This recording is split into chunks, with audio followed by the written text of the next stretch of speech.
부가가치세 신고 납세지라는 걸 볼게요.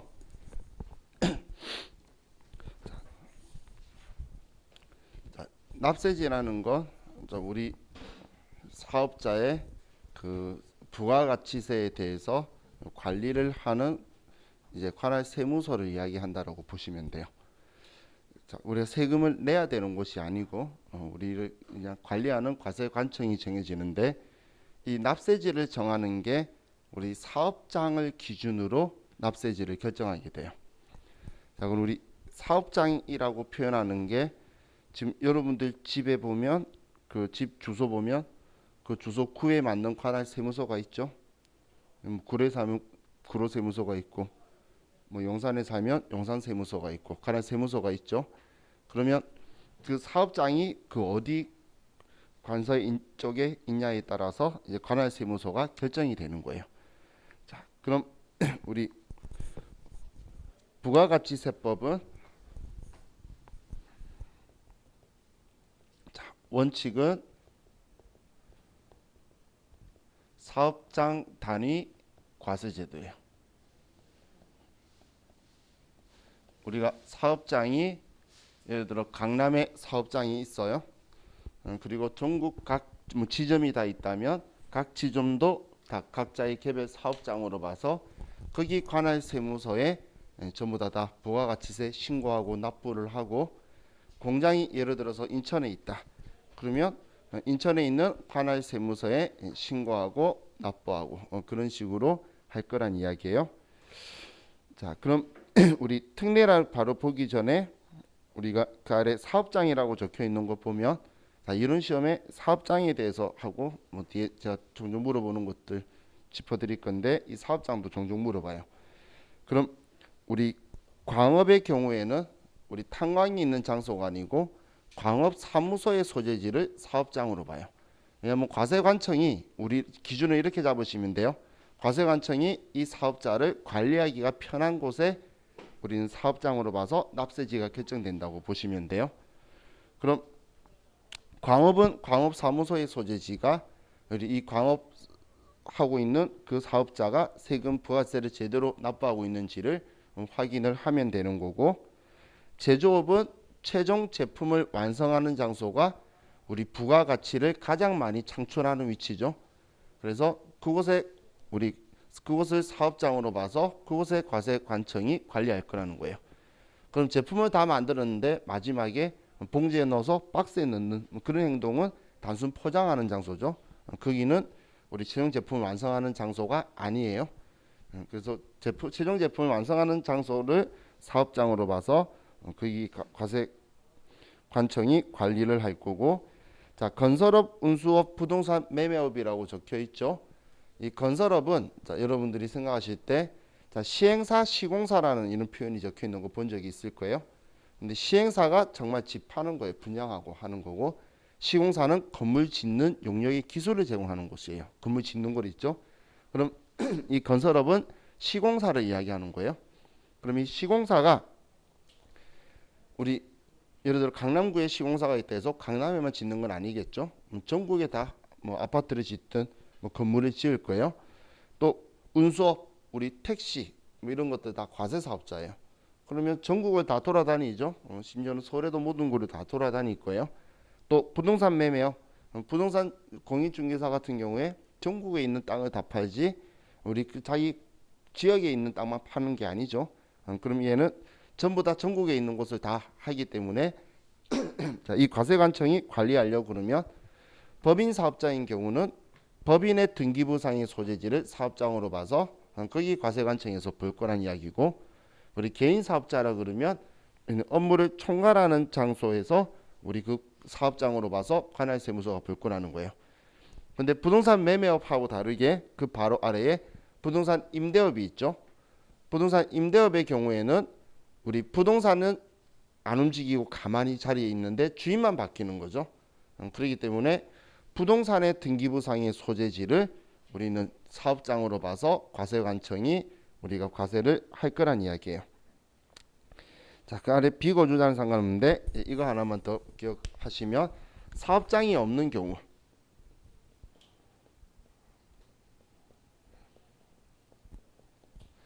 사업장이 없는 경우라는 게 우리 쇼핑몰 같은 거 있죠. 그런 경우에는 이는 사업자의 주소지가 사업장이 되어서 납세지를 결정하게 돼요. 우리 사업장이 없는 경우 쇼핑몰 같은 경우에는 그 쇼핑몰을 운영하는 사업자의 주소지가 이제 과세관청을 결정하는 사업장이 될 거란 이야기예요. 자, 그럼 오른쪽에 직매장, 하치장, 임시사업장이라는 표현이 있는데, 자, 직매장이라는 표현은 뭐냐면 제조업을 하는 회사가 판매 목적의 또 다른 사업장을 가지고 있는 걸 직매장이라고 해요. 자, 그럼 이 직매장이라는 직매장은 얘는 사업장이 맞아요. 그래서 얘는 별도의 사업자 등록을 해야 되는 게 원칙이에요. 직매장은. 그런데 임시사업장은 우리 뭐 행사하는 곳에 우리 판매 부스 같은 그런 곳들 있죠. 그런 걸 임시사업장이라고 하는데, 이 임시사업장은 얘는 사업장은 맞는데 별도의 개별 사업장은 아니에요. 이게 무슨 말이냐면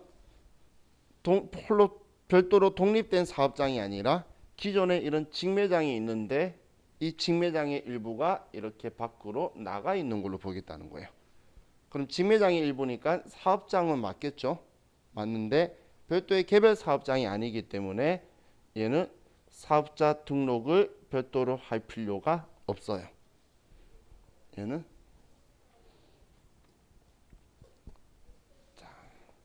그럼 하치장을 볼게요. 자, 하치장은 그 창고의 개념인데, 여러분 회사의 그 옆에서 바로 사무실 옆에 쓰는 창고 그런 걸 이야기하는 게 아니라, 자, 우리 외곽순환로 이렇게 차 타고 가다 보면 물류센터 같은 곳 있죠. 거기 물류센터에서 물건을 빼면 거기 물류업을 하는 곳일까요? 창고로 쓰는 곳일까요? 그건 알 수 없지. 정말 물류업을 하는 건지 창고로 쓰는지는 그 물류센터에서 물건 빼는데 알 수가 없겠죠. 그럼 그런 경우에 우리가 하치장 개설 신고라는 걸 해야 돼요. 신고를 하면 얘는 사업장으로 보지를 않고, 그럼 사업장이 아니니까 당연히 사업자 등록을 할 필요가 없겠죠. 자, 그래서 이걸 또 창고라고 그냥 단순 창고라고 오해해서 우리 사무실 옆에 창고 구했는데 하치장 개설 신고하러 가면 안 돼요. 그러면 세무서에서 이상한 사람 취급당해요. 자, 지금 이게 우리 여기에 적혀 있는 거고, 뭐 날짜에 대한 거는 지금 신경 안 쓰셔도 될 것 같아요. 자, 그럼 이게 우리 일반적인 사업장인데, 자, 근데 우리 회사가 자, 본사가 있고 공장이 있고 직매장이 있다라고 볼게요. 자, 그렇게 봤을 때에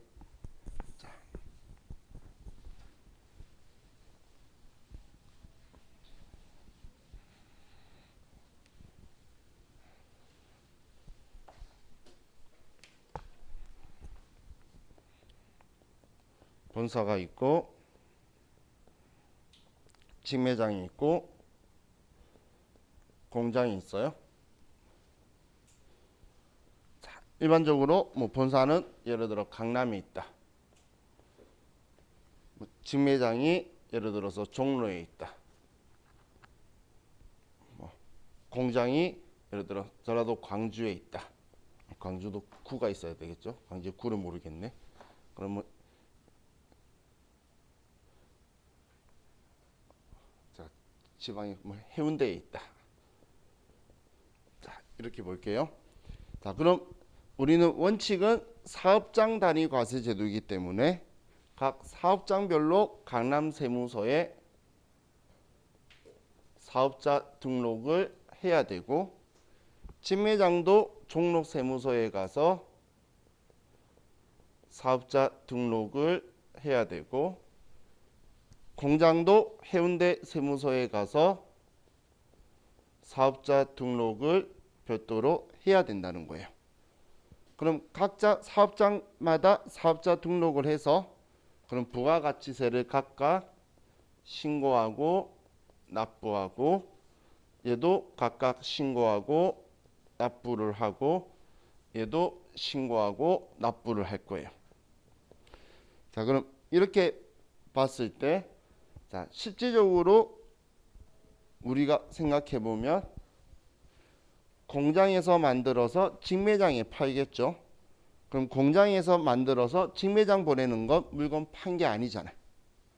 그럼 판 게 아니니까 뭐 부가세부터 별말을 안 할 건데 그럼 공장 입장에서는 물건 만들기 위해서 원재료 사오면서 부담한 부가가치세 매입세액만 있을 거고 직매장은 물건 파는 걸 할 거니까 주로 판매한 매출세액만 있을 거예요.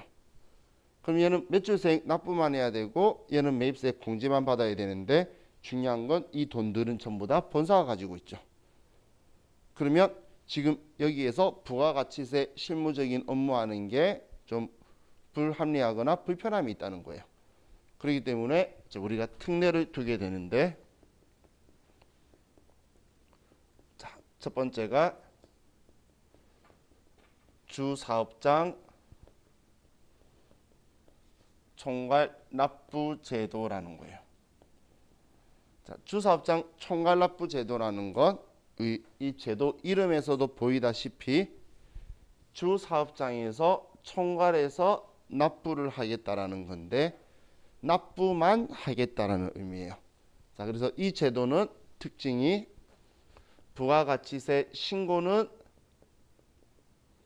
사업장별로 각각 하게 되는 건데 각각 그런데 부가가치세 납부를 하는 거는 총 일괄 납부를 할 거예요. 다 합쳐가지고 매출세액과 새 사업장의 매출세액과 매입세액을 전부 다 일괄해서 주사업장에서 납부를 할 거라는 거예요.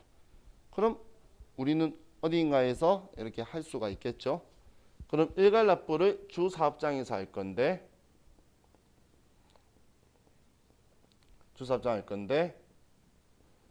법인은 주사업장을 본점이나 지점을 둘 수가 있고 개인은 주사무소만 가능해요. 개인 사업자는 주사무소가 되고 자, 개인 사업자의 본점을 주사무소라고 하는 거고 개인 사업자의 지점은 분사무소라고 해요. 분사무소. 그런데 분사무소는 안 되고 우리 주사무소만 개인 사업자는 돼요. 자, 그럼 우리 부가가치세에 대해서 여기를 주사업장 잡아도 되고 여기를 잡아도 되고 여기 잡아도 돼요. 아마 여러분들이 뭐 다녔거나 앞으로 다닐 회사에 사장님이 엔지니어인 경우에는 사장님이 공장에 있어요. 저도 옛날에 회사 다닐 때 사장님이 금산에 있었어요. 대전 옆에. 그래서 본사는 서울에 있어서 저 주구장창 내려갔어요. 경부고속도로에 그 스파크 마리조아 스파크지 마티즈였어요. 그거 타고 하루가 멀다 내려갔어요. 계속 부르니까 사장님 여기 있었거든. 그때 우리 회사가 이거 쓰고 있었어요. 주사업장을 사장님이 여기 있으니까 엔지니어여가지고 본사가 있는데 전국 본사를 인사하면 좋겠는데 뭔지 계속 대한민국 사는 본사는 서울에 두고 있더라고. 그래서 정말 힘들었어요. 싫고. 근데 이렇게 되면 돈은 여기에 부가가치세든 여기에 부가가치세든 여기서 한 번에 다 모아가지고 여기서 납부를 했어요. 그것 때문에 제가 계속 또 내려가는 이유가 있었어요. 근데 신고는 사업장별로 각각 하는 거예요. 그래서 여기 거하고 여기 거 신고는 제가 있는 우리 부서에서 정리를 했었는데 여기는 제가 정리 안 했어요. 전국에 많이 있는 각 곳마다 신고는 하고 신고하는 걸 저는 끌어서 쓰는 이게 주사업장 총괄납부 제도예요. 그러면 돈에 대한 부담이 한쪽으로 쏠림이 부담이 되겠죠. 왜냐면 그렇게 안 하면 얘는 매입세액만 있고 매출세액만 있고 돈은 얘가 가지고 있으니까 불편하잖아요. 그래서 이제 이걸 완화시킨 건데 근데 이것보다 더 좋은 방법이 사업자 단위 과세 제도예요.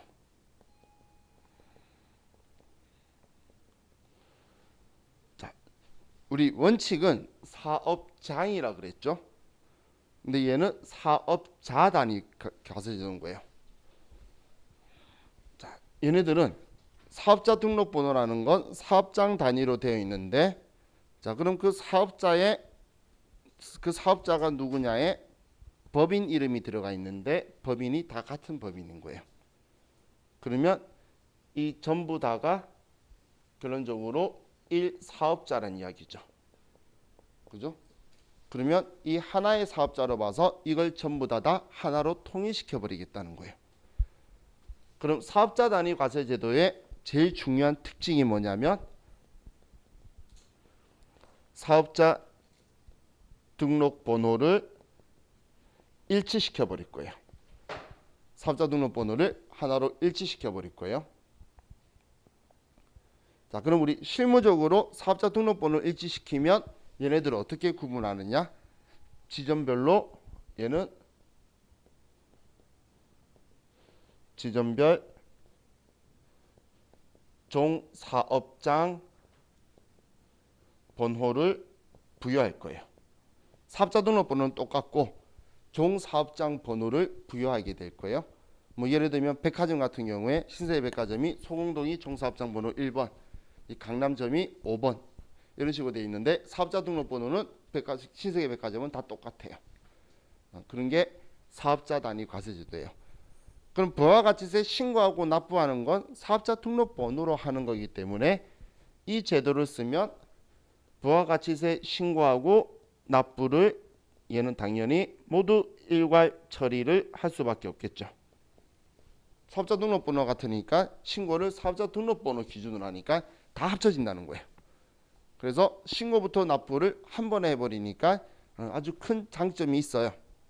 장점이 있는데, 자, 근데 얘는 이제 주사업장을 법인은 본점만 되고 개인은 주사무소만 돼요. 법인은 본점만 되고 지점이 안 된다는 거예요. 그것 때문에 제가 앞에 다니던 회사가 이걸 쓰고 있었어요. 왜냐면 본점이 주사업장을 하면 여기서 모든 걸 컨트롤 해야 되니까 우리가 지방에 우리 회장님이나 사장님 있는 사업체들은 그게 불편한 거예요. 그래서 이제 이걸 좀 많이 쓰고 있는 데가 있어요. 여러분 회사 갔는데 이거 쓰고 있으면 사장님이 지방 사람이네 생각하시면 돼요.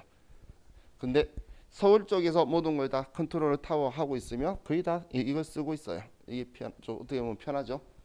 그래서 이 두 제도가 우리가 이 특례로 해주는 제도다라고 보시면 돼요. 자, 이런 시험에서 어렵게 맑고 오면 이 부분이에요. 얘는 되고 얘는 안 된다. 그럼 주사업장 총괄납부 제도는 이름에 적혀 있죠. 주사업장에서 총괄해서 납부만 하는 제도다라고 생각하시면 돼요. 신고는 각각 하고 사업장별로 납부만 한 군데서 그냥 모아서 하는 게 주사업장 총괄납부 제도고, 사업자 단위 과세제도는 사업자 등록번호를 통일시켜서 한 방에 하는 거다. 이렇게 생각하시면 여러분들이 두 제도의 개념을 쉽게 이해하실 수 있을 거예요. 자, 이게 지금 우리 339페이지의 주사업장 총괄납부 제도하고 다음 페이지에 있는 사업자 단위 과세제도를 제가 설명을 드렸어요. 자, 이 제도는 처음 사업 시작하는 사람들은 그냥 체크만 하면 돼요. 시작할 때 이 제도 쓰겠다고. 그리고 개인 사업자도 돼요. 여러분이 개인적으로 개인 사업 하다가 장사 잘 돼서 예를 들어 다른 곳한테 차릴 거죠. 그러면 따로따로 하는 게 좋으면 따로따로 하는데 한 번에 합칠 거면 다른 곳에 사업자 등록 신청하면서 체크만 하면 돼요. 얘가 자 우리 상식 겸 우리 시험 문제에 자 신청이라는 제도가 있고 신고라는 제도가 있어요. 신청과 신고의 차이가 뭐냐면 신청 제도는 승인을 득해야 효력이 발생하고 신고는 승인을 득하지 않고 고지만 하고 되는 거예요. 만약에 하면 안 되면 우리가 하겠다고 신고했는데 안 되면 연락 오면 아 그래요 안 하면 되는 건데, 신청은 내가 말을 하고 하겠다고 하고 상대방이 오케이 하세요라고 해야 가능한 게 신청인 거예요. 그런데 이 주사업장 총괄납부 제도하고 사업자 단위 과세 제도가 2006년 이전까지는 신청 제도였어요. 그런데 2006년도에 세법을 바꾸면서, 왜냐면 그 이전엔 이거 적용받으려면 전사적 자원관리 시스템을 도입한 회사에 한한다고 적혀 있었는데 그게 ERP예요. 근데 지금 우리 쓰고 있는 K랩 있죠? 그리고 나니보의 스마트 A 프로그램이 ERP 프로그램의 회계 모듈의 일부를 빼온 거예요. 그래서 지금 전산으로 하고 있는 회사들이 전부 다 이제 ERP 시스템과 연관되는 프로그램을 다 쓰다 보니까 그 조문을 빼면서 누구나 할 수 있는 상황으로 바뀌게 되면서 신청 제도라는 이름은 적혀 있는데 승인을 득하지 않아요. 그래서 이 두 개의 특징 중에 하나가 승인이 필요 없다라는 게 이제 여러분들한테 이론 시험에 한 번씩 나올 거예요. 그럼 제도는 신청 제도인데 승인을 득할 필요는 없다는 거예요. 그럼 기존에 이렇게 받고 있다가 이렇게 하고 싶으면 과세기간 이제 개시일 20일 이전에 하면 그 다음 거부터는 우리 이 제도를 적용받을 수 있게 우리 그냥 되도록 따로 승인을 득할 필요는 없어요. 그래서 승인 득할 필요 없으면 신고라고 해야 되는데 옛날에 신청 제도라고 적혀 있어서 신청이라는 표현을 아직까지 쓰고 있지만 승인을 득할 필요는 없다. 그렇게 생각하시면 돼요. 자, 그럼 우리 341페이지에 사업자 등록의 신청이라고 적혀 있는데, 자, 사업자 등록의 신청은 우리 양가로 1번 첫 번째 줄에 사업 개시일로부터 20일 이내에 사업장 관할 세무서장에게 신청을 해야 돼요. 사업 개시일로부터 20일 이내에 우리는 사업자 등록 신청을 해야 돼요. 그걸 이행하지 않으면 또 이제 불이익을 주기 위해서 과세관청이 최선을 다할 거예요. 자, 그래서 우리가 전에 그 409페이지 잠깐, 지금 여기 손가락 껴놓고 409페이지 잠깐 보면 우리 사업자 등록증을 보면서 우리 동그라미 3번에 개업 연월일이라고 적혀 있죠. 자, 그 개업 연월일이라고 적혀 있는 거 하고 우리 409페이지에 사업자 등록증 그림에, 그리고 아래 종로세무서장 위에 적혀 있는 우리 5월 15일이라는 날짜 있죠. 이 두 날짜가 20일을 초과하면 안 된다는 이야기예요. 이게 사업자 등록, 제가 아래쪽은 신청한 날이고 위에는 개시일이라고 표현을 그때 하면서 했었죠. 그래서 이 두 개가 세법상에 20일 이내 해야 되는 규정이 있는 거예요. 이게. 자, 그럼 다시 이제 341페이지로 와서,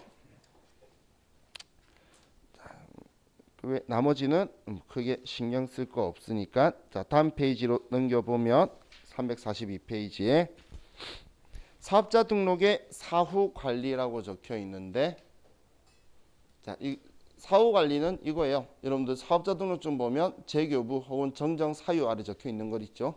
다시 교부 받는 거예요. 재교부 받는 사유를 이야기하는 건데, 첫 번째 우리 위에 1번, 2번이 따로 분리가 되어 있죠. 오른쪽에 당일 처리한다고 적혀 있는데 이건 단순하게 명칭만 바뀌는 거예요.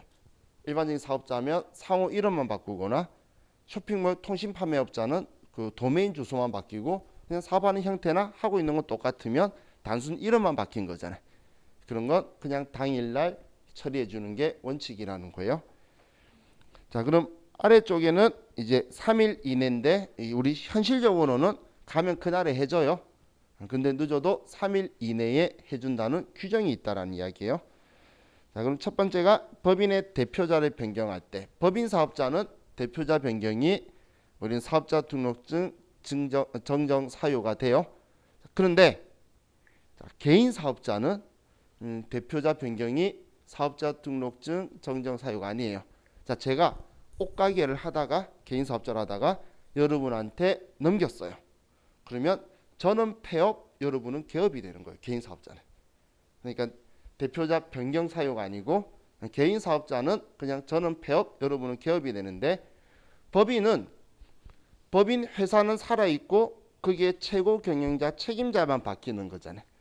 우리 대표이사를 우리 상법에서 무한 책임 사원이라 그래요.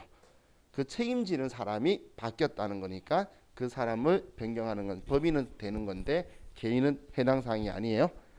또 우리 사업의 종류가 변경이 생겼다. 그거야 뭐 형태 종목이 바뀌는 거는 당연히 정정사유가 되고, 사업장을 이전하게 되면 관할 세무서가 바뀌겠죠. 그래서 당연히 거기 바뀌어서 정정이 되게 될 거예요.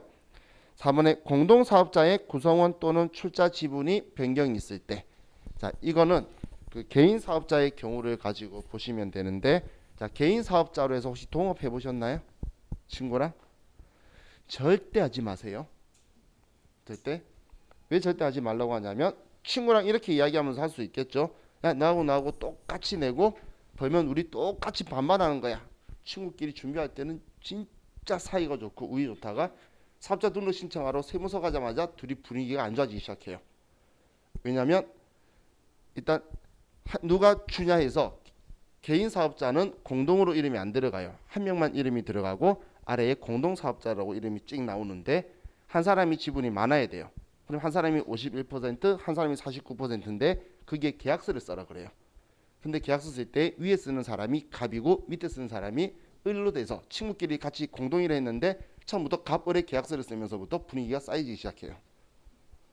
근데 그 지분율을 쓰는 이유가 부가가치세만이 아니고, 여기서 창출된 소득은 소득세는 인별과세제도예요. 여기서 1억이 나오면 이 사업장에서 1억을 벌었으면 1억에 다 세금 내는 게 아니라 지분별로 나눠서 그 사람이 번 거에 그 사람한테만 부과할 거예요.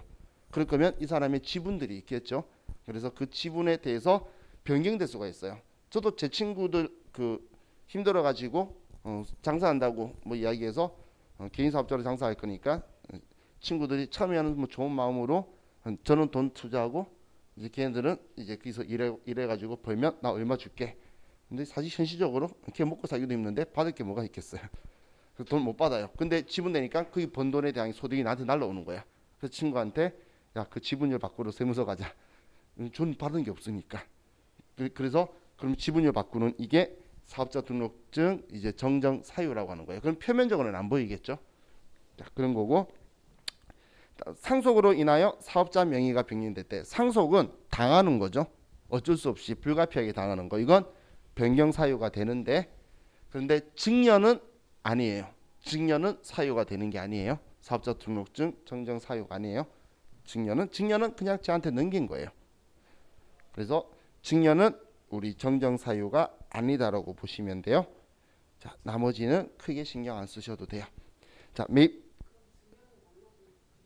그냥 넘긴 거예요. 사업자 등록증을 바꾸는 게 아니라 뭐 개인이었으면 그냥 폐업 개업이 되는 거고, 그런 식으로 하는 거지. 이건 정정 사유가 아니죠.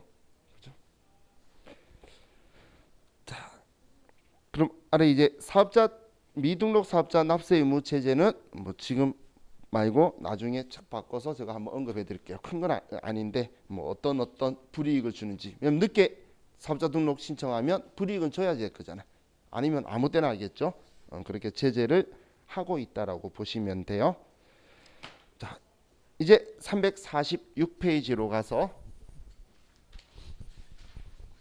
그럼 과세 거래를 좀 보도록 할게요.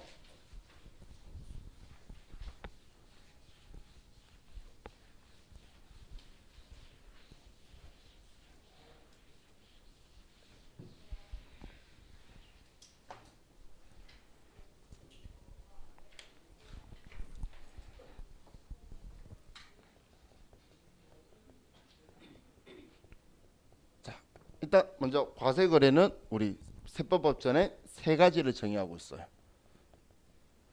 재화의 공급,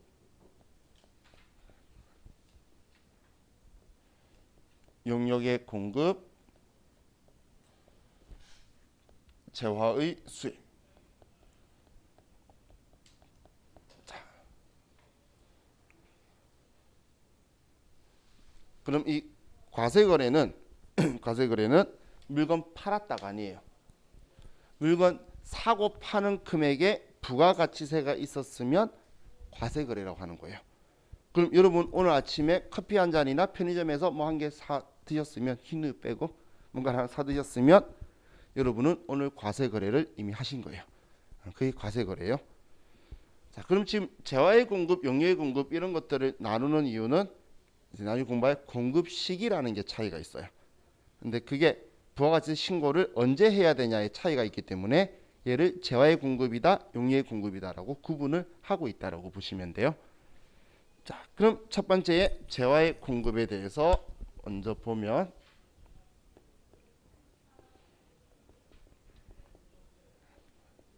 자, 이 재화의 공급에는, 자, 일단 이 재화는 재산적 가치가 있는 유체물, 무체물 전부 다예요.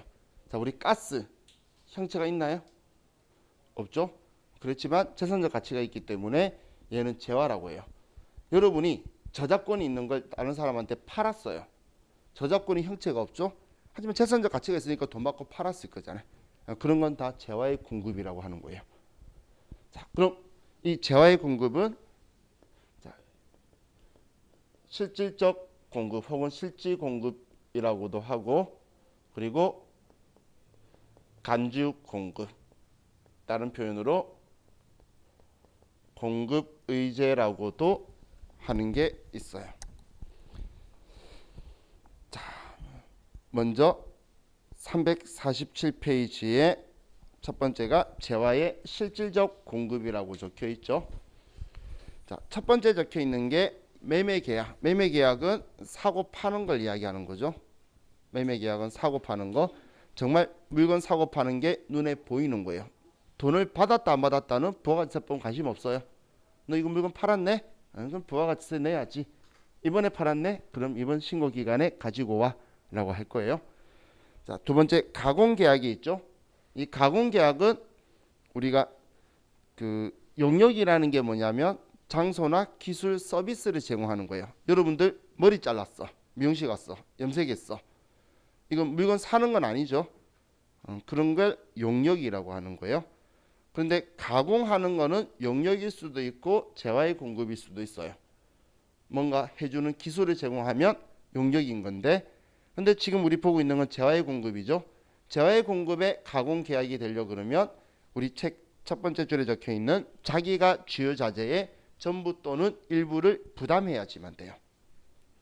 자기가 주요 자재의 전부나 일부를 부담을 하면 그게 우리는 재화의 공급으로 보는 가공 계약이 될 건데, 자, 그럼 내가 주요 자재나 전부나 일부를 부담을 해서 다른 사람한테 넘기면 그냥 실질적으로 그래도 눈에 보이는 거죠. 그래서 실질적 공급이라고 하는 거고, 교환 계약은 회기처럼 그냥 내 거 넘기고 다른 사람 거 받았다고 하는 거예요. 그럼 서로 교환해도 이건 물건 팔았다고 볼 거예요. 서로가 서로한테 팔았다고 볼 거예요. 자, 그리고 뭐 현물 출자, 이건 주식 대가로 물건을 받았어요. 그럼 저는 주식을 줬는데 여러분이 저한테 주식의 대가로 자동차를 줬어요. 여러분이 사업자였어요. 그럼 여러분은 저한테 그 자동차를 판 걸로 볼 거란 이야기예요. 왜냐면 팔았으면 부가가치세 받아낼 거고, 그리고 그 돈을 저한테 준 거잖아요. 똑같이 과세거래를 볼 거라는 거예요. 그리고 우리 뭐 이 경매 이런 거 안 적혀 있네. 경매는 그 TV 보면 이거 얼마에 사실래요? 1,000원, 2,000원, 3,000원 하는 이 경매 있죠. 그것도 물건 넘어가는 거 보이죠? 이것도 실질적 공급으로 보는 거예요. 자, 그럼 우리 실질적 공급은 사실 특별한 말을 안 해도 여러분들은 인지를 할 수 있는데, 자, 그런데 자, 간주 공급이라는 애를 보면, 자, 우리가 나중에 세무이국 갔을 때 실기하고 얘가 매우 밀접하게 접촉이 되기 때문에 개념을 조금 이해를 해주시면 좋겠어요. 자, 공급이라는 게 물건을 팔았다라는 거라 그랬죠. 그런데 앞에 간주자가 붙었어요. 간주는 안 했는데 했다라는 개념이죠. 이해가시나요? 우리 이거 한 걸로 간주할게 할 때 그 간주예요. 그럼 어떤 느낌인지 알겠죠? 판 걸로 간주하겠다는 거예요. 그럼 왜 이런 행동을 할까를 봐야겠죠. 의제도 안 했는데 했다라는 거예요. 간주하고 의미는 비슷한데 사실 성격은 좀 틀려요. 의제는 반대급부를 인정해주고 간주는 반대급부를 인정 안 해요. 그게 무슨 말이냐면 부가세법이 내가 안 팔았는데 너 팔았어라고 말해요. 그때 제가 저 안 팔았어요 하면 아 그래? 한번 확인해 볼게 말하는 게 의제고, 간주는 너 팔았어 그랬을 때 아니 안 팔았는데요. 그럼 세법이 시끄러 너 판 거야 가지고 와 라고 하는 게 간주예요. 그럼 간주가 좀 더 강한 느낌이죠. 근데 얘는 무조건 이 제도를 가는데, 자 이렇게 하는 이유를 보면, 자 우리 회사가 과세 사업자예요. 자, 제가 취지를 먼저 설명을 드릴게요. 자, 우리 회사가 과세 사업자면 자, 우리 과세 사업자가 다른 과세 사업자한테 사업자에게 재화의 공급을 받고 자, 얘 원가가 1,000원이에요. 그러면 매입 가격 1,000원을 우리가 받고 매입세액 100원을 주게 될 거예요. 자, 이게 이번 우리 1기에 일어났다고 볼게요. 그럼 나는 1,100원의 물건을 샀는데 내가 이 매입세액을 세금 계산서에 의해서 확인이 되면 이 100원을 내가 팔았던 안 팔았던 상관없이 돌려줄 거예요. 근데 내가 이번에 안 팔았다면 이 세무서는 저한테 거꾸로 이 100원을 돌려줄 거예요. 그 이유는 못 팔았으니까 매출세액은 없고 매입세액은 100원이니까 마이너스 100원을 저한테 돌려준 거예요. 그럼 왜 이 100원을 돌려줬냐면 저는 이걸 쓸 생각이 아니고 매출세액을 창출하는 일을 하는 사업자라고 의사표현을 했기 때문에 그런 거예요. 왜냐하면 우리는 언젠가는 누구나한테 상대방이 누구든지 간에 내가 재화의 공급을 하고 그리고 매출 가격을 시가가 2,000원이면 자 2,000원을 받고 그러면서 나는 과세사업자니까 매출세액 200원을 받아서 난 언젠가는 부가가치세를 납부를 할 건데 이때 나는 매출세액이 200원이고 매입세액은 이미 과거에 공제받았으니까 없잖아. 그러면 0원이라서 이 200원을 세무서에 200원을 납부하는 성실한 납세 의무자라는 거예요. 그럼 부가가치세법은 지금 팔았던 안 팔았던 나중에 결국은 가지고 올 거잖아. 그렇기 때문에 매출세액을 창출할 거기 때문에 팔았던 안 팔았던 매입세액을 공제해 주는 거예요. 그래서 매입세액이라는 곳에 법전에 이렇게 적혀 있어요. 사용되었거나 사용될 안 썼어도 얘 매입세액 공제해 줄게. 왜냐하면 너가 하고 있는 일이 매출세액을 창출하는 일이니까 나중에 매출세액을 받아서 세무서에 낼 거라는 믿음 때문이에요. 그래서 이렇게 해주고 있는 거예요. 자, 그런데 만약에 우리 회사가 이렇게 매입세액 공제를 받았는데 이 매출세액을 일으키지 않아서 세무서에 이 돈을 안 가져다 주면 부가가치세법은 얼마나 서운할까요? 그죠? 너가 이 매출세액을 가져다 줄 거라는 믿음 때문에 너가 안 팔아도 지금 100원을 빼줬고 너가 이 100원 빼달라고 세금계산서 받아서 줬다는 건 매출세액을 창출하는 데 쓰겠다라는 의사표현이에요. 그래 놓고서 지금 200원을 가져다 주는 행동을 안 했으니까 부가세법이 매우 서운한 거예요. 그래서 너 부가가치세 가지고 와 라고 할 게 아니고 너 이걸 그냥 안 팔았는데 팔아버렸다고 할 거라는 거예요.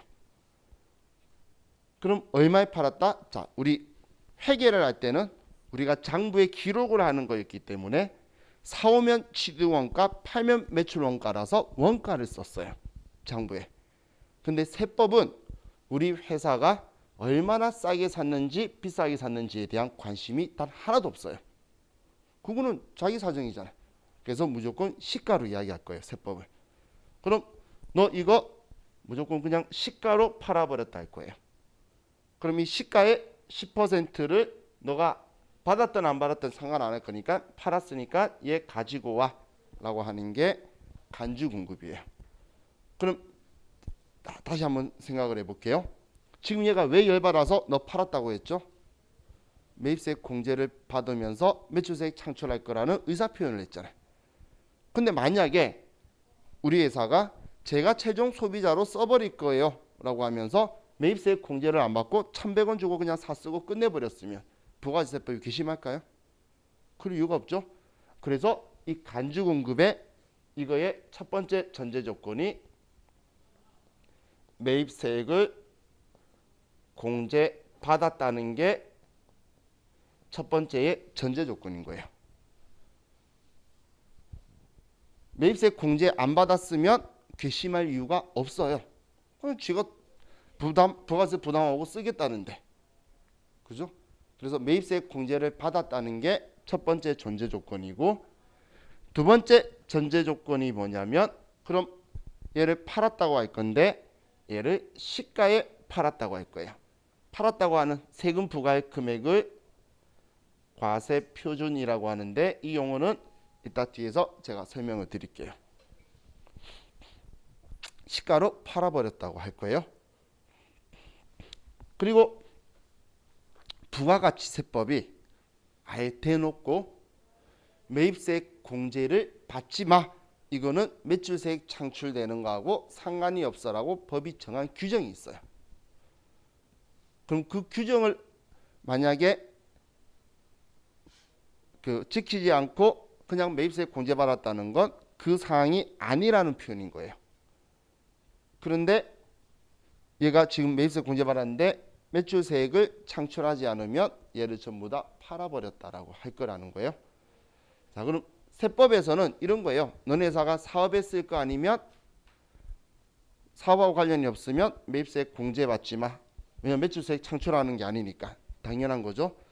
또 접대를 한다고 해서 매출세액이 창출될 거라는 생각이 없어요. 그래서 접대하고 관련돼도 매입세액 공제받지 마. 매출세액 창출하는 게 아니니까. 또 면세사업하고 관련된 거는 면세품만 파는 거잖아요. 버세가 없죠. 그러니까 매출세액 창출 안 하는 거니까 매입세액 공제받지 마. 이런 식으로 정하고 있다라는 거예요. 그런데 우리 회사가 그런 규정을 안 지키고 그냥 공제받는다는 건 그게 그 사항에 쓰는 게 아니라는 의사표현인 거예요. 의사표현. 자, 그럼 우리 공급 의제 간주 공급에서 첫 번째 볼게 자가 공급이에요. 자, 첫 번째가 자가 공급인데, 자가 공급이라는 건 본인이 자기한테 팔아버렸다는 거예요. 세법이 그리 보겠다는 거예요. 자, 우리 348페이지 위에 있는 거 설명드리는 거예요. 자, 그럼 자가 공급의 첫 번째가 면세 사업에 전용했다는 거예요. 자, 우리는 세법 규정에 면세 사업에 쓸 거면 매입세액 공제받지 마. 너 매출세액 창출 안 할 거니까. 이렇게 규정했는데, 근데 그냥 우리가 매입세액을 공제를 받았다면 과세 사업에 쓰겠다는 의사 표현인데, 매입세액 공제를 받아놓고선 면세 사업으로 전용이라는 건 용도를 전환시켜 버린 거예요. 그러면 부가가치세법은 그럼 너가 너한테 시가로 팔아버린 걸로 하겠다는 게 우리 간주 공급이에요. 자, 그럼 우리 사업자는 과세 사업과 면세 사업을 같이 하고 있는 사업자는 무진장 많아요. 그럼 같이 하는 사업자는 겸용 사업자라고 해서 과세 사업자예요. 앞에 제가 면세 사업할 때 적었던 글 생각 혹시 나시나요? 제가 이렇게 적었어요. 면세품만 파는 사업자. 그러면 과세품을 같이 한 개라도 팔면 이 사람은 과세 사업자예요.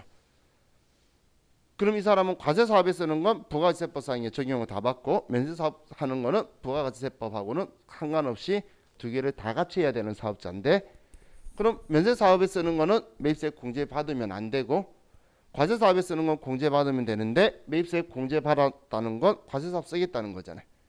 근데 면세 사업에 쓰면 그냥 너가 너한테 팔아버리겠다는 거고 이야기하는 거예요. 또 비영업용 소형 승용차 유지를 위해서 사용한 건데, 자, 이 용어를 지금 다른 용어로 제가 풀어서 쓰면 비영업용이라는 건 영업 용도 외, 그리고 소형 승용차라는 표현은 개별 소비세 대상 차량이라는 거예요. 개별 소비세 대상 차량이 우리는 비영업용 소형 승용차의 우리 지금 현재의 정확한 표현이에요.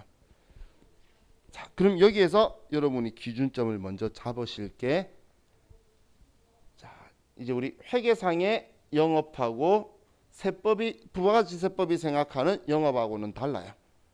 그래서 영업용하고 업무용은 같은 게 아니에요.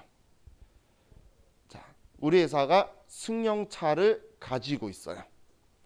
이 승용차를 매출세액을 창출하는 일에 쓸 거라는 믿음이 있을까요? 업무용 승용차인데 부가가치세법이 봤을 때는 이 승용차를 밥 먹으러 갈 때 쓸 수도 있고 데이트 갈 때 쓸 수도 있고 업무할 때 쓸 수도 있잖아.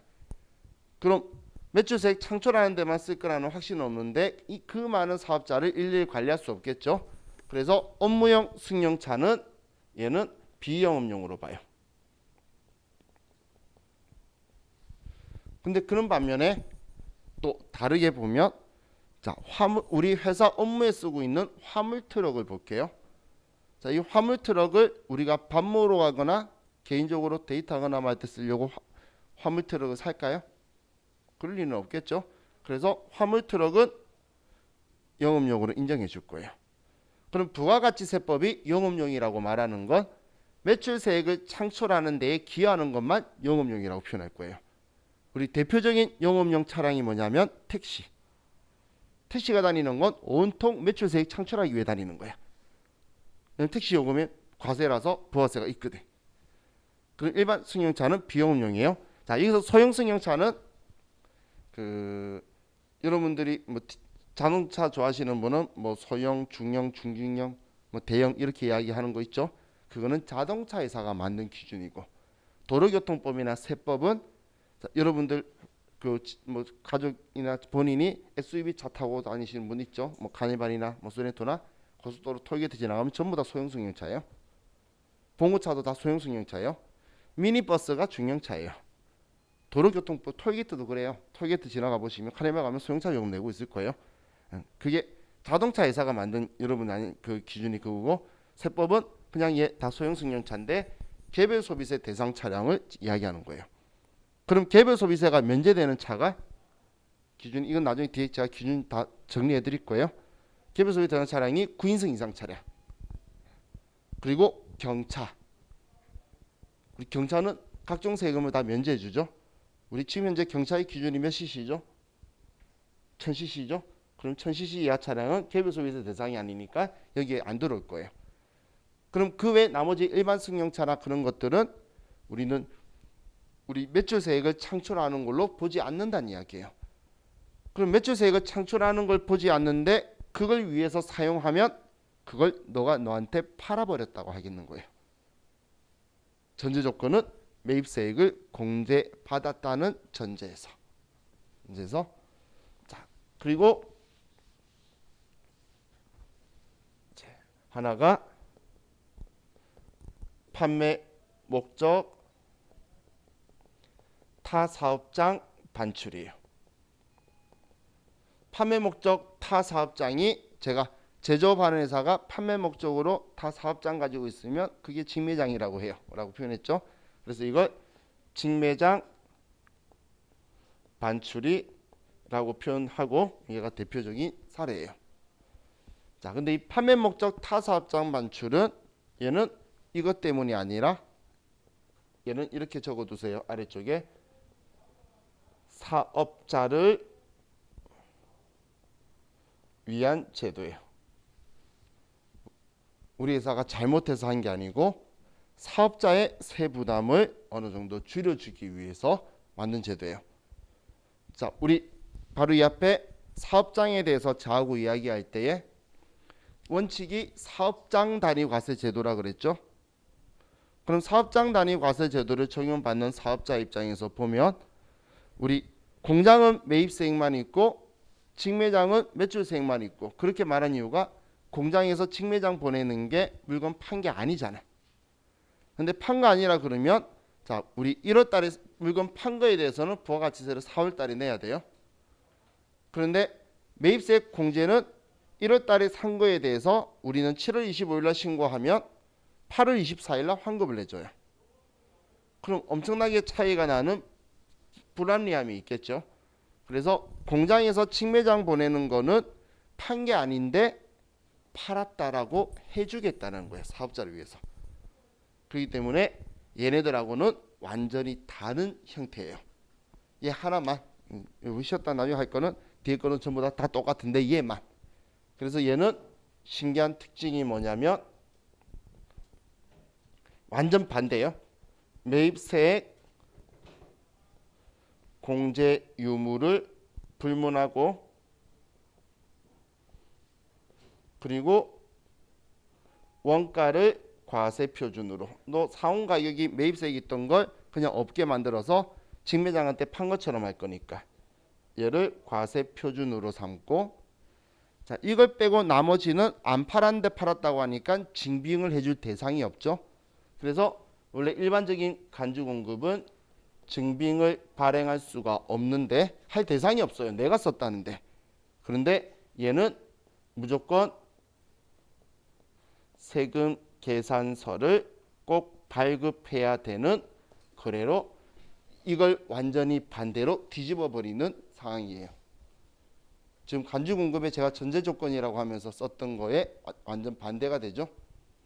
매입세액 공제 받았든 안 받았든 신경 안 쓰고 시가가 아니고 원가를 가지고 하고 증빙이 없는 거인데 얘는 세금 계산서를 꼭 발급해야 된다는 특징이 있는 게 지금 이 판매 목적 타사업장 반출이에요. 얘는 이렇게 하는 이유가 얘 사업자를 위한 거예요. 사업자가 부가가치세를 납부하고 환급받는 시간 차이를 해소해 주려고 그냥 공장이 직매장한테 원재료를 원가에 팔아버린 걸로 쳐주겠다는 거예요. 그러면 공장 입장에서는 사온 걸 다 팔아버린 걸로 쳐버리면 우리 납부할 세금이 없어지게 되겠죠. 그리고 직매장은 매입세액이 발생하니까 그거 빼고 내면 우리 사업자한테 부담이 들기 때문에 이렇게 하는 거예요. 부가가치세법은 사업자가 사업을 하기 힘들게 만드는 게 아니고 사업을 더 원활하게 하면서 너가 부가가치를 창출을 많이 해서 그 창출한 거의 10%를 받아서 가지고 와 달라고 하는 게 부가가치세법의 목적이다라고 보시면 돼요. 자, 우리 이번 시간은 여기까지 하고 우리 쉬었다가 또 하도록 할게요. 쉬었다 합시다.